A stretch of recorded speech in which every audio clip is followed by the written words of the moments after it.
We advise the opinions and views of the hosts and guests do not reflect those of the station.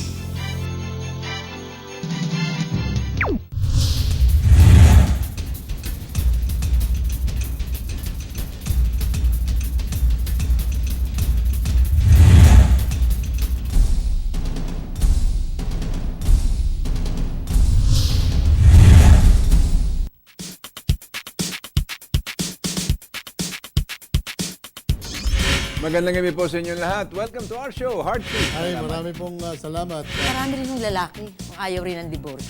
Change, meaning introduction of new policies. At natutuwa ako na And all that, or just katito.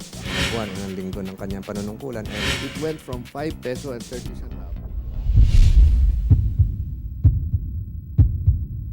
Magandang gabi po sa inyong lahat. Welcome to our show, Heartbeat Live. I'm your host, Ray Orosa. We'll be together for the almost next 1 hour, but not quite 1 hour. We'll be talking about many issues regarding things that, we've discussed a little bit in the past. But now we want to go back here because alam po ninyo, nakadinig tayo tungkol sa problema ng Mindanao mula sa mga taga-Maynila eh. And so I thought we would do is call on somebody who has been in Mindanao, who was born in Mindanao, born in the ARMM region, and who has distinguished himself in that area, who has from birth a very wonderful understanding, very profound understanding of the lifestyle and the situation and the tensions, yung problema doon sa Mindanao, ang pag-awayan ng Kristiyano at saka Muslim, at pagbakbakan din ng mga different Muslim tribes doon, ng MILF, ng MNLF, so he's quite familiar with that, in addition to which he has done something to devote himself really to the problem of Muslim Mindanao. Wala pong iba kung hindi ang dating Dean of the Law School at ngayon Executive Director po ng Institute for Authority and Governance diyan sa Notre Dame University. So, talagang pinag-aralan niya po ang problema sa Mindanao. Wala na pong iba kundi si Attorney Benedicto Bacani. Welcome, Attorney Bacani. Alam, bago tayo mag-umpisa, I have to just do something first. And that is to go back to our text promo winners of last week when we took up the issue of dynasty. At saka integrity in office, and I had as a guest Senator Rene Sagisag. Alright, ang mga text promo interesting winners natin ngayon, ito, from 0949-446-1537, from Inspector Abasial of the PNP IAS. Sir Ray and Sir Rene, kasama po ako sa mga tanga dahil magre-retiro na po ako sa service by 2014. Naka-motorsiklo pa rin po ako na inutang ko, pero masaya po ako dahil wala po akong natapakan na tao. Well, I want to congratulate you, Inspector Abasial, for your noble service. If you have not gone against anybody and you've served with honesty and distinction and with integrity, how wonderful. You belong in the same ranks as Senator Rene Sagisag, who campaigned, didn't spend anything, na-elect po sa Senado. At pagkatapos siguro, nawala na ng gana sa Senado, so one term lang umalis na. And he quit. But most of us, and all of the texts that came in were just so sympathetic to Senator Rene Sagisag, na many of them saying, "Hoy, bumalik naman kayo sana sa Senado at kawawa naman itong bansa natin." Okay? Alright, ang second text winner naman natin is 0917-891-8341 from Mr. Oxon of Singalong, Manila. One way to remedy the growth of political dynasty, there should be strict implementation of campaign rules and regulations to lay down the equal playing fields between candidates. In addition, surveys and other entities should be restrained from publishing their surveys, merely conditioning the minds of electorates. Alam po ninyo, matagal ko nang sinasabi yan, that I really object to the publication of surveys, especially very close to the election. In France, sa Pransya po, mayroong batas doon na ang huling 10 araw ng halalan, walang nilalabas na maski anong survey para hindi po ma-impluwensyahan ang pamimili ng tao. Ako po'y naniniwala doon, and I think it should be done. Kanya lang, maraming mga politiko, akala nila yamado sila sa survey kasi dito sa atin, hindi naman ang kwalifikasyon ng taong tinitingnan ang kanyang popularidad. Lalo na sa mga national election, ang labanan dyan name recall. Maski na wala kang ginagawa, basta marunong ka, tumarag lang ng konti ganyan, o umawit sa loob, sa ibabaw ng entablado, o kaya nakikita ka sa pinilakang tabi, ay dapat ka nang malagay sa pinakamataas na bahagi ng Kongreso para maging mambabatas ka.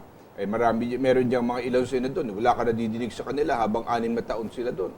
It is a conspiracy of silence. Okay? All right, so we want to thank you. You will be getting an e-load of 100 pesos because you two won in last week's text context. All right, puntahan natin ang ating panauhin po sa gabing ito, si Attorney Benedicto Bacani. Attorney, ano ba gusto mo palayaw sa iyo? Benny. Si Attorney Benny Bacani. Okay, Attorney Benny, ikaw lumaki ka pinanganak ka sa Cotabato? Totoo yan. Okay. Pero ang tatay mo galing sa Guagua? Pampanga ho. Pampanga. Aha. Lumipat kayo doon ka na pinanganak? Doon na ho ako pinanganak. Opo. So lumaki ka sa kalagitaan ng Kristiyano at saka ng mga Muslim? Yung 70s ho. Oo. Wala ka naman dyan tama o sugat? Wala naman ho. Buti naman. Pwede palang mabuhay doon na hindi ka masusugatan o sasaktan. Nasa foxhole ho kami nung elementary pa ako. No? Natuto kayong umilag? Umilag, oo. Ayun. Ano man basa mo ngayon sa nangyayari? Because I wanted to guest you here. Kasi gusto ko malaman ang take mo, ang opinion mo dito sa framework agreement na nagpirmahan na ang gobyerno ng Republika ng Pilipinas, ang GRP at saka ang MILF. Nagpirmahan na sila.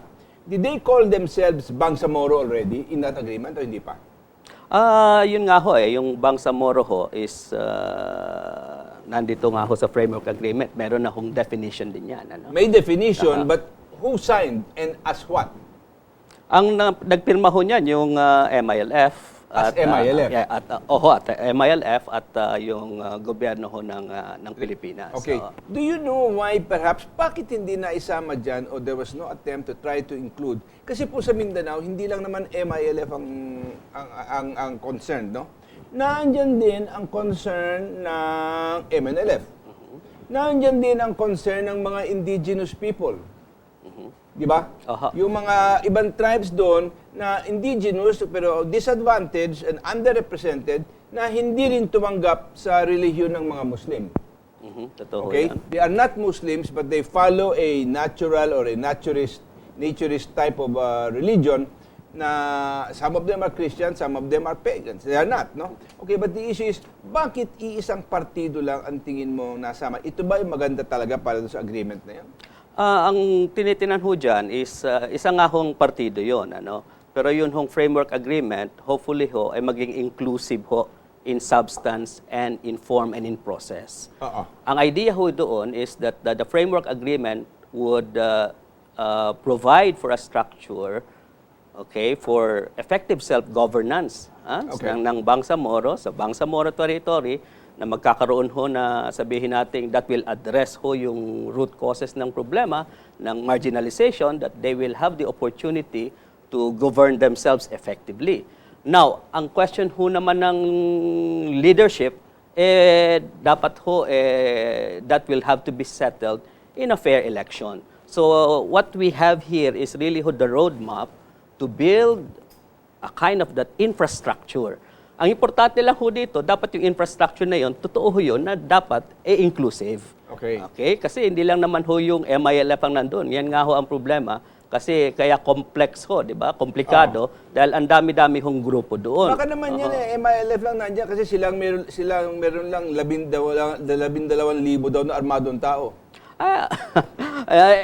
Marami pong mga armadong grupo doon. Ano? Marami Kaya, pa rin. marami hong armadong grupo Maski doon. ng mga Kristiyano, maraming armadong grupo doon. Oo, marami ho. Kaya nga ho, ito ho, tinitingnan ho lahat yan na sana, kung sabihin natin magkaroon talaga ng infrastruktura, kagaya ho yung sinasabi nyo na napakaraming armado, yung kung nasa framework agreement, meron hong provision dyan on normalization. Okay, yung provision na yun ng normalization, Atty. Benny, does that include a provision na ang mga tao na mamumuno sa what will result as the Bangsamoro entity or whatever you want to call it, ay kailangan dumaan muna sa butas ng eleksyon para magkaroon sila ng karapatan to represent the Bangsamoro area? ang novel ho dito na idea ho yung istruktura ho ng gobyerno hindi ho it will be a ministerial parliamentary system. Oo. So meaning kaya nga ho sinasabi na baka kanina may pinag-uusapan tayong political dynasties no? Oo, oo. Sabihin natin yung mga domination ho ng mga political clans doon ano. Oo. So ang sabi ho ang isa hong intention sa tingin ko kasi matagal na rin ho namin sabi namin siguro maganda talaga yung parliamentary system na maging party based ho yung politics doon, hindi personality O, sa oriented. Kaya election- kung sa totoo ho, sa election ho, ang bobotohin would be partido. Partido, hindi Opo, tao. Kumusta po? Oo, totoo po 'yon. Oo. Okay. Oo, So partido. yun ang puso ng ministerial system. Yes, kaya nga Ng ho kahit na ho parlamento. si Senator Enrile nagsabi na baka magandang eksperimento yan, tingnan natin. If this will succeed in Mindanao, it will be a good model for the whole country. Okay, unang-una ho yung parliamentary ministerial system, tsaka yung system of decentralization talaga. At baka sabihin natin yung movement towards a federal Philippines. Oo. Okay, and we know there are a lot of people who are advocating federalism for Opo. this nation. But I remember when they were advocating federalism, kila Pepe Abueva at sila Lito Lorenzana and all the rest of them, they were talking about a transition period of about 10 to 15 years Aha. to switch from the presidential democratic system that we Unitary have system. Aha. to a parliamentary system. They were thinking of first of all, how do you create the different states? States. Aha. So it will take time, and certain provinces or districts will have them to learn how to group together so that it can become economically viable. Bago sila, and then so that transition period was being put at about 10 to 15 years, and nobody wanted to bet that they could accomplish it in 10 to 15 years. Oho, kasi siyempre importante ho, viable yung estado mo. No? Oo. Ito nga ho yung medyo talagang challenge dito. No? Kasi alam niyo naman ho, yung sabihin nating Bangsamoro region is almost totally dependent on the national government for resources. Ano? Yung ARMM ho ngayon, 98% ho ng kanyang hindi nga ho revenues yun, ano? Galing Kundi sa yung budget niya, pamahalaan. galing ho sa national government yun. Oo. Kaya ang isang key ho talaga dito is sabihin natin yung wealth generation or revenue generation, tsaka wealth sharing. Wala ba doon sa kanila? There are provinces, and there are municipalities, and there are cities. Oh, they have their own revenue structure. Marami silang nakikita, kinakuha pera doon, di ba? Problema nga ho, dahil sa gulo, yung economic activities ho talaga, sabihin nating Limitado. limitado. Kapag limitado ho yun, so siyempre, in terms of yung mga taxes ho, limitado din. So it's a chicken and egg ho na sitwasyon yun. No? And hopefully, yung cycle na yun can be broken, and sabihin natin, and it will lay the basis ho for peace and development. Ngayon, in ang question ko sa iyo Mindanao. dito, Atty. Benny, tingin mo ba dito, minsan ma-establish, let's assume, no, na na-establish yung yung Bangsamoro. Will there be free ingress and egress, yung labas-pasok, pwede ang mga tao dyan? Oo. Magkakaroon ng borders yan? Wala hong borders kasi hindi naman ho hindi naman ho estado yan no. It is Kahit simply na nga a ho yung subset. politically- It's a political entity ho. Meron nga hong sinasabing asymmetric ano. So ang asymmetric ho yung relations between the Bangsamoro and the national government. Sa akin ho pagtingin it's a kind of a special region. Kaya at pag titingnan ho natin, marami ho dito is looking at the experience of the ARM, kaya nga sinabi ho, the ARM as a failed experiment, and the framework agreement addresses ho yung gaps na sinasabi, and hopefully that can bring about really meaningful and genuine autonomy ho for the Bangsamoro. I think basically though, if we are going to pronounce the ARMM as a failed experiment, we have to cite two fundamental reasons why it failed. One, incompetent local leadership, but equally, a central government that did not want to give up any powers and wanted to hold all the purse strings. I agree ho. I agree. Di ba? Yun ho kasi Tama ba yung assessment na yun? kasi ang tingin ho natin diyan yung understanding ho talaga ng autonomy ano. Tsaka yung mistrusts. Ganun ho talaga 'yon ano. Tapos ho yung capacity din ho sa region na in terms of sabihin nating talagang exercising good governance in the region. Pag tiningnan niyo ho kasi there are two relationship ho talaga that should work The relationship between the central government and the ARMM, and the relationship between the ARMM and the LGUs. Dysfunctional ho yun no? Sa tingin ko ho, ang tama ho yung dalawa nyo, no? And siguro fundamentally, structural yung problema kasi hindi ho talaga maliwanag yung powers eh. Okay, so, and number two, attitudinal din. Hindi, na ang sinasabi. sinasabi ko doon, largely, the corruption came from the money coming from the central government. Ninanakaw lang. Sa lugar ng gamitin para sa kabuluhan ng pangkaraniwang citizen na nakatira doon, sa ARMM, ninanakaw ng mga leaders. Yun ang mahirap doon. Hindi, totoo din ho yun. Ano? Kaya talaga namang hong corruption is no, at different levels so at hindi lang naman sa ARMM. Ang naging problema lang ho, it has become also yung cause of mistrust, ano? And talagang fueled also the bias, ano, nasabihin natin against the Moro leaders. Kasi in fairness ho, kasi we've been working with the ARMM, yung ARMM ho receives less than 1% of the national budget eh.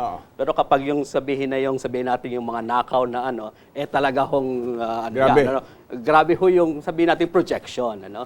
And I think meron din hong problema, sabi niyo nga sa akin kanina sa perception. At the same time yung problema din ho talaga ng concept of autonomy, yung bang sabihin natin on the part of the national government, ano. So parang cycle ho yun, nagtuturuan na ngayon. They were Sinong may feeding on each kasalanan? other. Feeding on each other. Okay, from ano. 0926-624-2769 from Edna of Laguna. Sa framework ng Bangsamoro, saan kasama ang mga Kristiyano? Palagay ko, kahit gaano kaganda ang intensyon ng Bangsamoro, pero iilan lang ang makikinabang, palagay ko, hindi pa rin matatapos ang problema sa Mindanao. Tamang edukasyon o dapat i-educate ang mga tao roon, lalo na ang younger generation? Totoo ho yun. Tama ho yung suggestion niya. Talagang education ho is important. Ano? Gusto ko lang hong linawin yung sinasabing Kristiyano tsaka Muslim. Ano? Kasi dito ho, talagang hindi naman ho factor yung religion dito. Ang pinaka-factor ho dito is yung sinasabi mong ancestry mo. Okay? Na kung Bangsamoro ka, ikaw, sabihin natin indigenous to Mindanao, ano, before the conquest. But na sinasabi. what- Kaya nga ho, kahit na meron ng Kristiyanong Bangsamoro. Meron ding hong Morong Muslim na Bangsamoro at meron ding hong mga sabihin nating lumad or Lumad na indigenous people. Pero meron ho silang right of choice. Okay, but the issue that I think is important is, huwag niyong isipin na kung ikay Kristiyano dun sa Bangsamoro o sa ARMM, kailangan umalis ka. Hindi ho ganon, ano. Kaya nga ho ang pinaka-key dito, dapat ho inclusive ito, ano. Okay. Pero marami natatakot ang maraming tao. Bakit yung Kristiyano ka doon, mapipilita ka magpailalim sa Sharia law? Hindi ho, yung Sharia law, maliwanag ho dito, is para lang sa mga Muslim. Para lang sa mga Muslim. At hindi lang ho dito sa Bangsamoro, kundi kahit na ho sa labas ng Bangsamoro, kung nandito ho sila sa Taguig, they can be they can be under Okay. the What Sharia law. about how the Sharia law is being interpreted in other countries where it's sabihin, namumutol ng kamay, binabato, nilalatig ang mga tao? What about those kinds of punishments? Why will they be permitted under Sharia law even if it's between Muslims? Kasi ho, kahit na yung sinasabi mong criminal jurisdiction yan, that is subject to our national laws, criminal laws, and sabihin natin part of our national court system. Ang gusto lang ho dito is yung competence lang, Kasi siyempre sila ho nakakalam noon.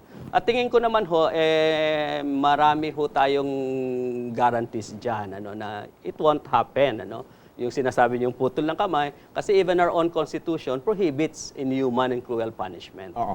So basically what you're saying is that whatever happens in the autonomous region, the Bangsamoro, it's still subject to the Constitution of the Republic of the Philippines. Ayun, maliwanag ho yun eh. Kaya nga ho, natanggap nila. kaya napansin niyo yung MOA AD noon, yung Memorandum of Agreement on Ancestral Domain, that was declared unconstitutional by the Supreme Court. So tanggal na. Kaya nga ho, marami dito na nandoon, wala na Kasi ang talaga hong posisyon ng gobyerno is that it should be within the parameters of the Constitution. However, gusto ko lang hong sabihin na hindi ho pino-foreclose yung charter change dito. Kasi isa hong function ng Transition Commission is to propose amendments to the Constitution If necessary. Okay? If they find it necessary. So pag-aaralan ho nila ito, ang framework agreement, and they will, sabihin natin, translate that into a draft basic What law. if they say, hindi, this is within the Constitution? Hindi naman pala, That means you'll have to go and file a case before the Supreme Court. Kaya nga ho, importante dito is, sabihin natin talagang yung dialogue and ownership, hopefully, Oo. alam niyo, pumupunta na naman yung mga tao sa Supreme Court if they feel aggrieved. Oo. Okay, so ibig sabihin, talagang matatapakan mo na yung karapatan nila. Marami tayong abogadong walang ibang magawa, no? Hopefully. Maganda nga ho kung nado si Justice Marvick Leonen ngayon. I'm sure he will have to inhibit sa question. But at least meron hong resource person doon, nasabihin natin that would really have kind of a really background on the problem in Okay. Mindanao. From 0929-579-1312 from Nick of Naga City. I want you to express your opinion on this. I don't think the new framework agreement would be effective as we expected. Why? Because it only addresses the stipulation between the MNLF and government but not the MILF. Therefore, it follows that there are possibilities of misunderstanding again. Any agreement, there is always a possibility of misunderstanding. Baliktad ho yata yun. Ito ho, MILF ho ito. Dito nga. For me, there should be common agreement on the several groups in Mindanao. Well, that will mean MILF, MNLF, the indigenous peoples like the Lumad, as well as the Christians. Settlers, Christian settlers there. But here, we have an agreement that covers only one party. Hindi ho. Pag tinignan nyo yung agreement, maliwanag ho talaga doon No, but I mean, agreed to by one party. Agreed to. Okay, oo. Marami naman hong levels yun. No? So eventually, kaya nga sinasabi nila na democratic yung process dito. No? Kahit naman ho itong agreement na ito, and it will have to be translated into a draft law, which will have to be subject to a plebiscite. Okay, yun yun. So plebiscite, so lahat ho nung tatanungin Will kung the gusto peace nila. agreement be subject to a plebiscite? No, not the peace agreement ho, yung draft, yung law ho, basic law. Is it still subject to a plebiscite in the area or it is subject to the congressional review?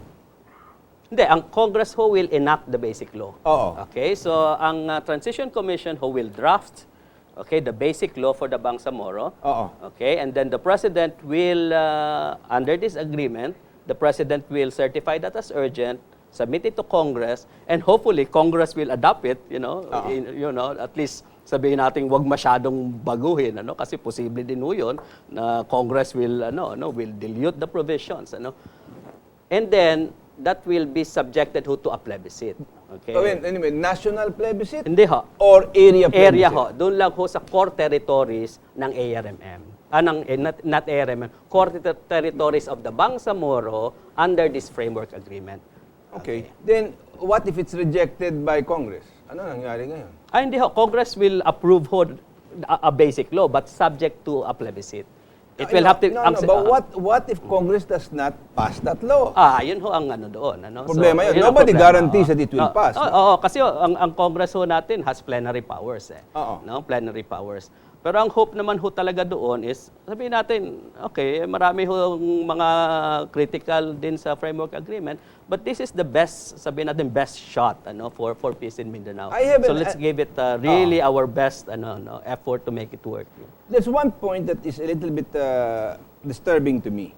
There is a provision in this framework agreement that says any territory that wants to join the Bangsamoro on a plebiscite of 10% of the population, pwede silang isama. Bakit ganun? Hindi, Bakit hindi majority?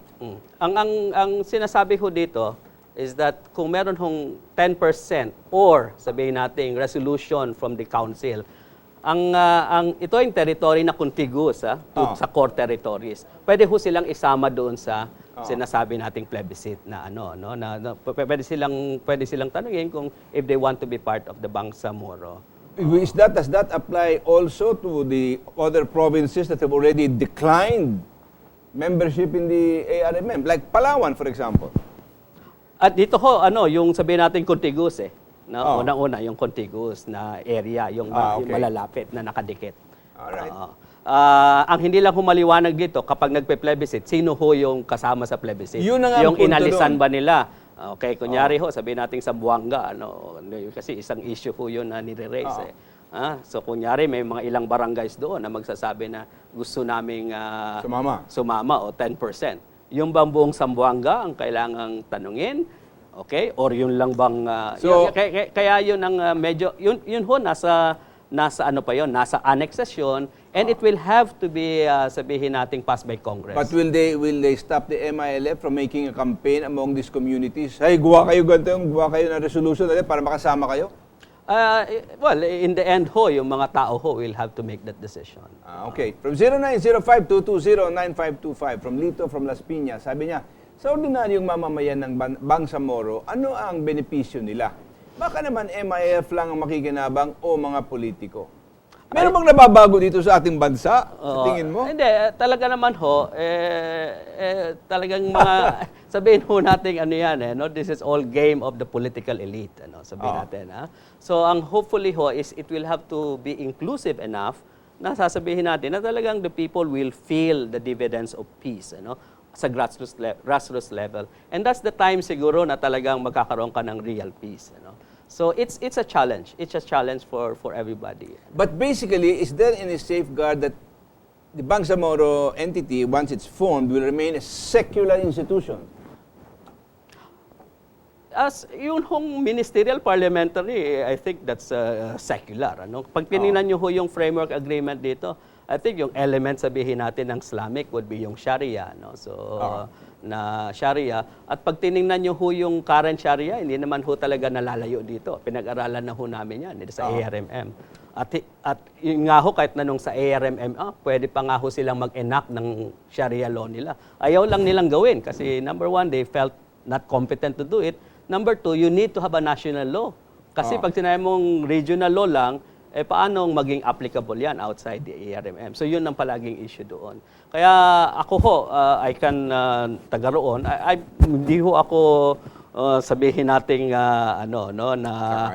hindi ho ako anxious doon sa issue na sasabihin nung sa Sharia, at sasabihin natin na Islamic yang na yan, So I think it's really It's not going to be an Islamic No, region. it's governance. It's all focused on political governance. Okay, before we go ahead, I'm getting all kinds of side signals here that we have to pause for a few reminders. Don't go away. We'll be right back and answer some of your texts.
Okay, balik po tayo. Here's another question from Arsuki Edsi of Pasay, 0916-736-1553. Ang question ko lang, if Bangsamoro refers to the people of Mindanao during the Spanish conquest, bakit MILF lang ang nagre-represent sa kanila sa framework agreement? Di ba dapat all parties, MNLF, MILF, Lumad, Christians, and Muslims? Well, that's the issue we've been discussing here, Kuya Ed, no? Na parang kulang, no? But at the same time, to try to get all of those parties to agree on one article will probably take years. Totoo ho yun. Pero sa Transition Commission ho, talagang Are they narinig represented? natin. Yung MILF ho and the and ang gobyerno ho came out with a statement na talagang represented ho yung, well, at least yung IP doon. Kasi ang issue ho ng mga Christian Ang MNLF, settlers. hindi. MNLF po, oo. Christian ang settlers. problema lang ho kung tatanggapin ng grupo ni Chairman Miswari, but open ho talaga for na sila ay sumali doon sa Transition Commission. Kasi What about Christians? yun ho ang problema doon, Yung Christian ho na Bangsamoro, pwede, pero yung sinasabi mong Christian settlers, kasi yung Bangsamoro kasi Hindi naman, alam mo, hindi naman nila pwede sabihin yung na kung settlers wala na ka sa sinasabi. Mindanao ng 500 taon, hindi ka pwede mag-represent ng area or a people. Ay, paano kung wala sila pinag-aralan pa at hindi naman sila qualified mag-represent? why will you then establish an impossible condition like that? Hindi naman siguro tama yun. Eh yun nga ho, kaya nga ho talagang importante na yung proseso will be inclusive, ano? Na kahit na hindi miyembro, pakikinggan mo, ano? Kasi ang mangyayari ho diyan kapag hindi ho inclusive yun, pupunta sa kongreso yan at doon maglalabi. Ano? Hindi, alam mo, kailangan natin tingnin. We must describe this whole process. Kailangan maniwala ang tao na hindi moro-moro ito, ha? Hindi, totoo.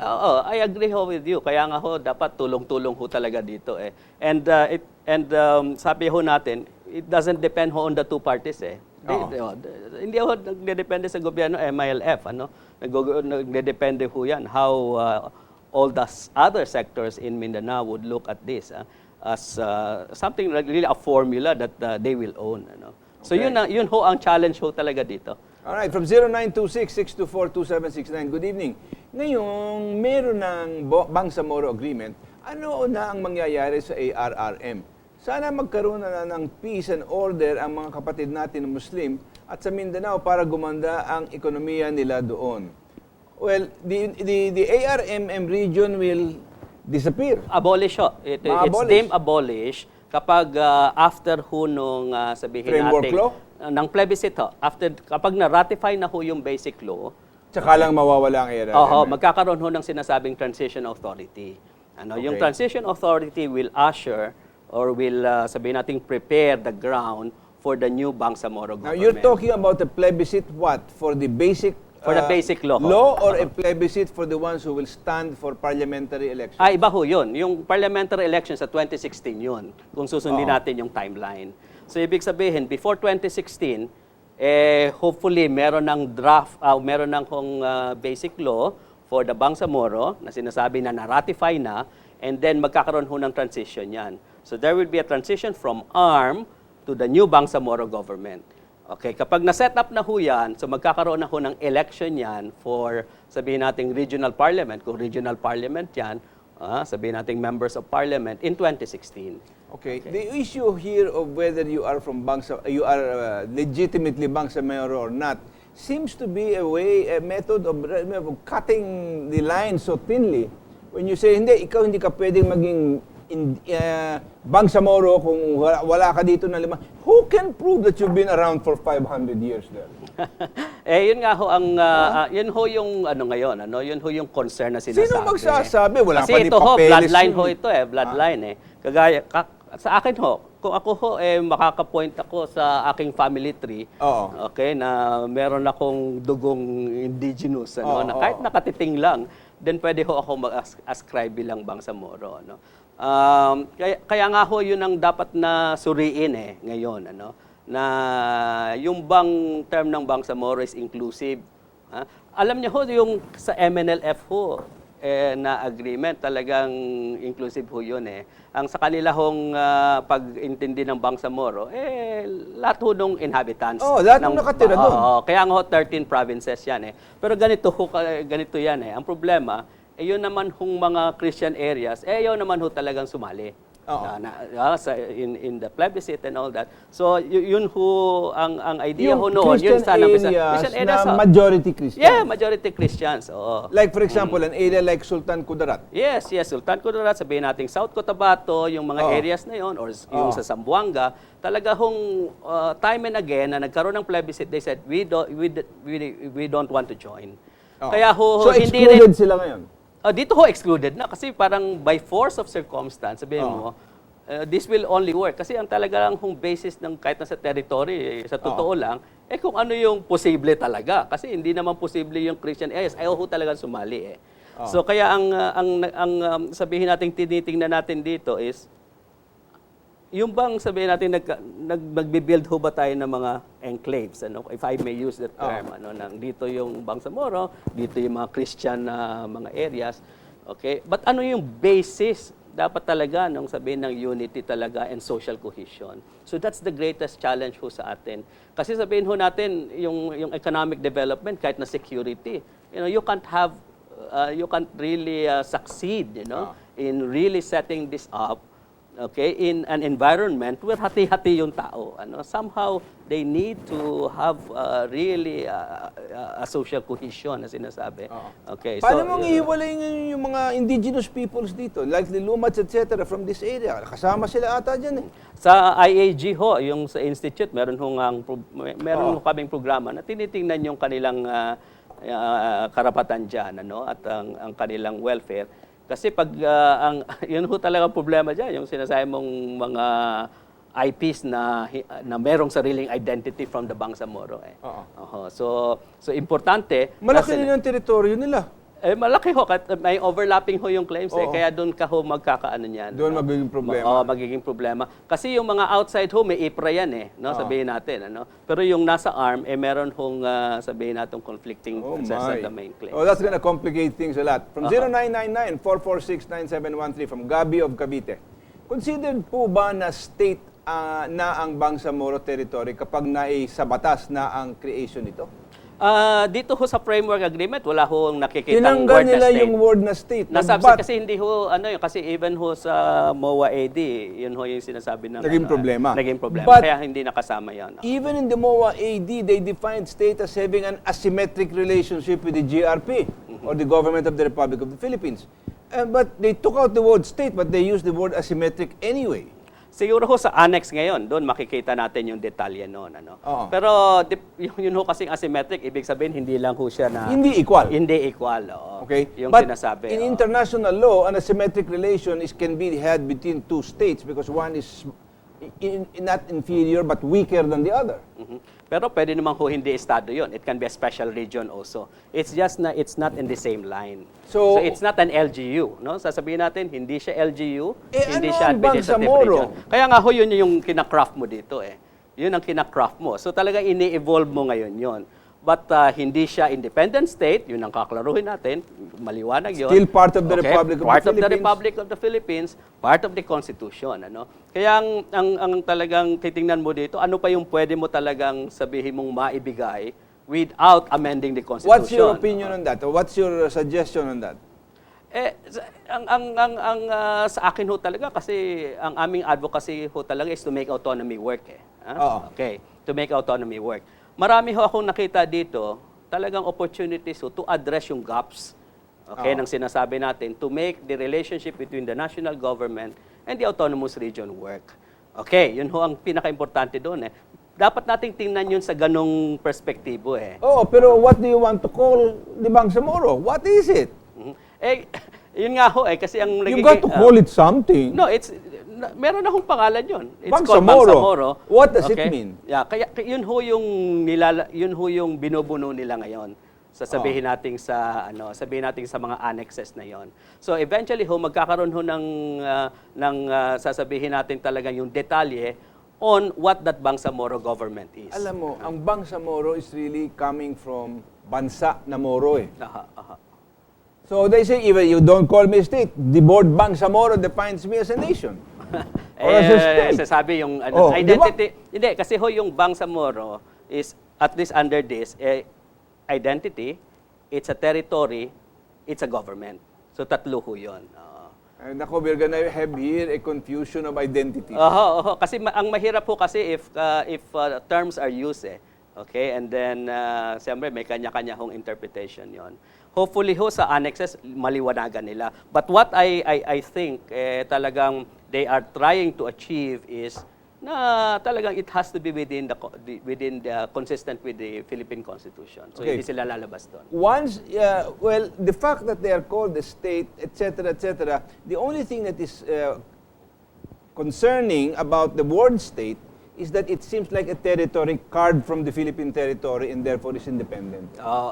Okay, maliwanag And that ho means yan, the hindi ho yan dismemberment. independent. Kanya hindi tinawag. But in all practical terms, it's the same thing. Now, ang mahalaga dito, under this framework, madedefine ba, are they gonna have treaty-making powers, which are the characteristics of a state? Wala ho. Yung foreign relations ho is competence ho ng ano yan competence ho ng central government. So maliwanag ho.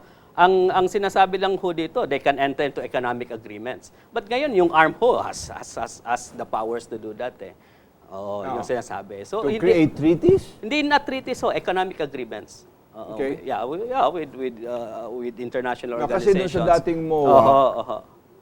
ang tibay-tibay ng probinsya. Wala na ho yun. Oo. Tanggal na yun. Kasi ang una pa nga hong positioning dyan, para sabihin mong you can not circumvent the Constitution, but you can do it without amending the Constitution, is to consider the agreement as a treaty. Yun. So, sabihin mo, treaty between ganito ho yun. Treaty ho between the, sabihin nating Bangsamoro and the national government. Pero wala na ho yun. So, that's Tanggal na yun. Tanggal na ho yun. Sabi mo, Hindi ho sabi yun. mo. Hindi, yun ho ang basa dito. No? So, maliwanag ho, wala na yung mga elements na gano'n. The elements that bring into question the kind of institution that the Bangsamoro is. In other words, that seem to imply that it is an independent state, tinanggal na. Napansin nyo ho dito, kahit na yung Bangsamoro homeland, wala na rin dyan. Good. Kasi yun yung mga explosive, using the word na talagang sensitive terms. Ang tingin ko ho dito talagang very strong ho on the governance and political yung how to make yung talagang it's a political solution to the problem. All right, so maybe they were just trying to create. From 0926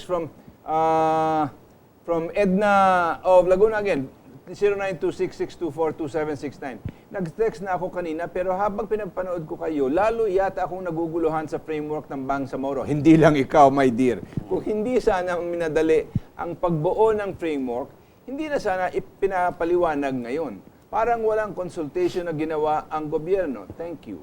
Oo nga, wala rin ako nadinig na talagang consultation. Pero They only announce, malapit na agreement, pero wala sinasabi kung ano hindi yung ho, agreement. mahaba ho ang negosasyon na ito. Mahaba ang But negosasyon. no Nagsimula pa advice sa to the MNLF. public as to what was being negotiated. Ito hong framework agreement, nilabas ho ito. How I many think days? 10 days before the... I know, but that's not enough to let the people know. But before that, yun nga hong principles, yung 10 points ho yatang principles, yun nilabas na rin yun. Walang nakikinig. Wala na nakikinig. Pero sa tingin ko ho, compared ho doon sa talagang MOA AD, talagang may... Ayun naman ho, information, at least nalabas. Wag na nating ikumpara doon. But when you give the people of this nation 10 days to react to what's going to be signed, you're not really, you're playing games. I'm sorry to say this, no? Hindi naman sa gusto nating pulaan.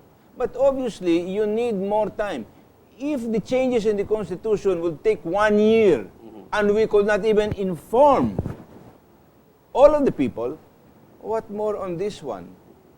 Yun nga ho, challenge dito kasi yung timeline ho talaga nito, ang naging basehan would be yung term ni President Aquino.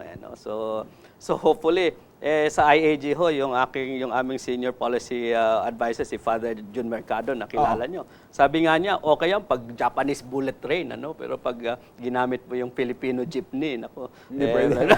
Kasi yung sa MNLF yung sabihin nating law ng final peace agreement with the MNLF, matagal ho yun. Matagal ho yun. Dapat 2 years lang, umabot ho ng 5 taon bago nagawa. I know. From 0915-348-9025 from Lee Javier of Antique. Good evening. Iba ang culture ng Muslims sa Christians and other minorities and religion because of historical impact. So the government has to focus on mutual considerations or sharing on rights under one government. Dapat walang lamangan. May problema pa sa China. Thanks, more power. Well, the problem with China is a little bit different and we need a different perspective in terms of handling that kasi in the first place, they are not within the territory of the Philippines. Correct. Itong negotiation natin dito sa ARMM is within the territory of the Philippines. That is being carved out and identified as a separate entity of sorts. And I don't Which is, nasa constitution ho natin yan. Okay? So our constitution recognizes ho yung autonomous regions sa, sabihin natin, Muslim Mindanao tsaka Cordillera. So hindi ho ito bago, ang sinasabi natin. But part of the political development throughout the world is what they call devolution of power, Uh-huh. which really is another word for eventually creating autonomous regions. Yeah. And what if the whole country wants to have its own autonomous region? Paano tayo ngayon? Ay, sa akin ho, maganda yon. Kasi ho, ako, federalist ako no? Oo. So sasabihin natin, kaya siguro wag tayong masyado ding matreten dito. Kasi kapag ito ho nag-work, this will be a good model ho for the whole country. Kasi talaga namang ho, sa tingin ko lang in an archipelagic country like us, yung unitary system po talaga napakahirap no. So pupunta ka pa lahat sa Manila, lahat Manila nagde-decide na gano'n So talagang if you will look at this framework, sabihin natin in step with sabihin natin yung talagang decentralization of LGUs. So tingnan mo, talagang let's give it a try. Oo. Alright, from 0905-220-9525 from Lito of Las Piñas, alam mo ito, this is a very interesting issue. Ano ang stand ng Bangsamoro sa claim sa Sabah? Sabah. Okay. Hindi Sabah. Sabah. Syempre ho, yung sa Sulu, very important sa kanila yon. O, yung mga tausog yun. Oo. Kasi yun ho, talagang it's a big issue for them. Pero napansin nyo na ho, yung facilitator dito, Malaysia no? Kaya ho... Does that mean that our Sabah claim has been compromised? Ay wala ho kasi under the constitution sabi di pa naman ho di ba no. So there's no closure, there is no sabihin natin waiver of that right Okay, this is an interesting question also from Rico Vicente of Davao, 0935-893-0727. Paano mga Muslim sa Davao hindi kasali sa territory ng Bangsamoro? Meron hong provision dito in terms of yung may economic and social development sabihin natin. Only for the within- Bangsamoro outside para outside. So merong provision diyan that there should be programs for Bangsamoro outside of the areas, Which the means content what? territories.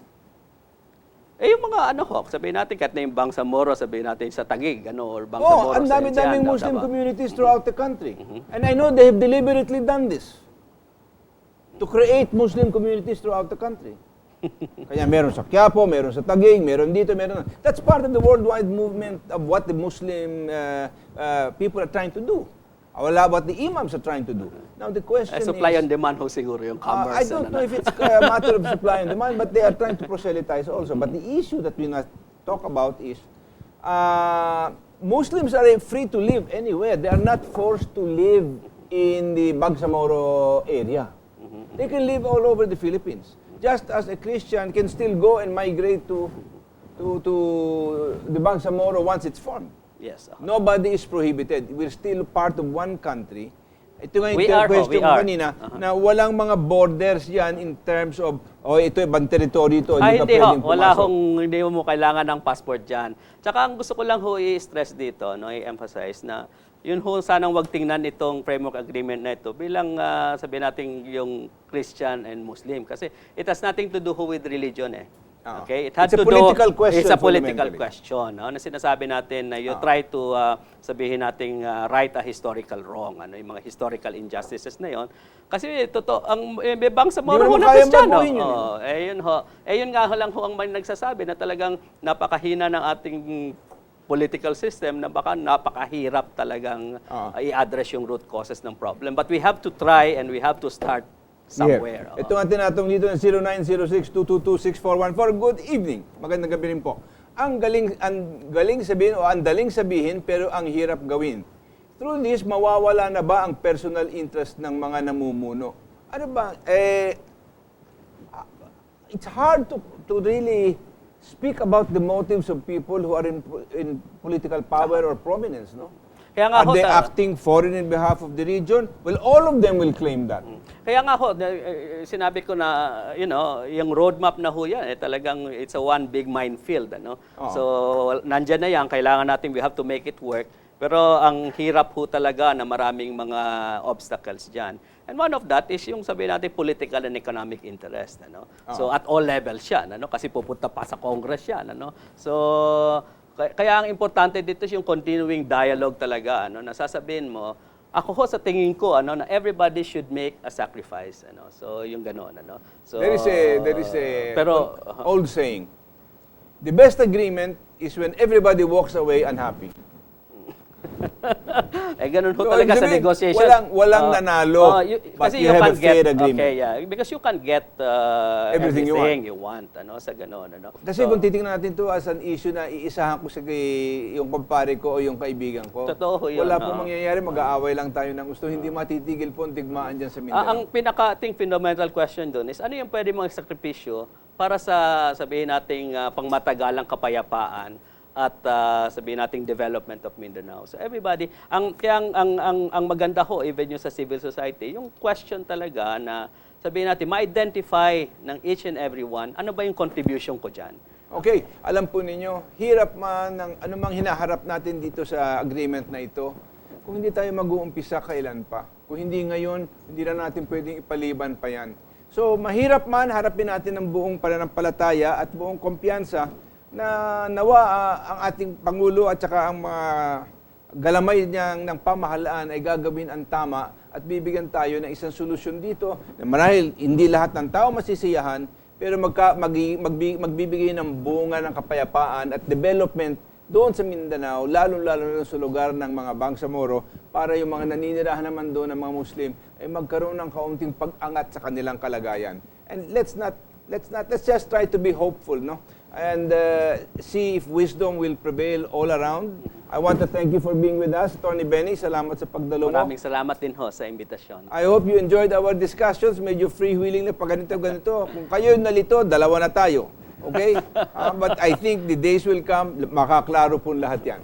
Okay? Thank you for being with us and God bless you. We'll see you next week.